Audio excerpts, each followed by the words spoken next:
একদিন একটা ছেলে একটা মেয়েকে পারফিউমের গন্ধ শুকাচ্ছে, সে মেয়েটিকে ভালোবাসতো, খুব মন দিয়ে ভালোবাসতো, ভালোবাসার মতো ভালোবাসতো, সে মেয়েটিও ভালোবাসতো।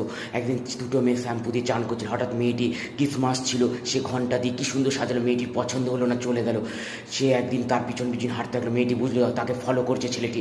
এখন ছেলেটিকে ডাকলো আর নিজের গায়ের ওড়নাটা খুলে দিল আর তাকে জড়িয়ে নিয়ে দেখিয়ে দিল তার যত পুরনো বন্ধু আছে তাকে তার জন্য ক্রিসমাসে এত সুন্দরভাবে সাজিয়েছে। সে অবাক হয়ে গেল, সব বন্ধুরাও অবাক হয়ে গেল আর বলে, এটাই তোমার গিফট ছিল, তুমি সাজিয়েছিলে, তো আমার ওটাও পছন্দ হয়েছিল, কিন্তু আমি যে তোমার জন্য সাজিয়েছি, দেখো কত পাখি।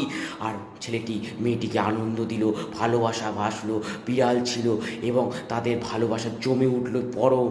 আর একটা ছোট্ট বিড়াল সেকে খুব ভালোবাসতো, তাকে টাই পরিয়ে দিত, তাকে অফিসের মতো ভালোবাসতো, তারা স্নান করতো। আর পাখি বিড়াল নিয়ে তাদের ছিল পরিবার, এত সুন্দর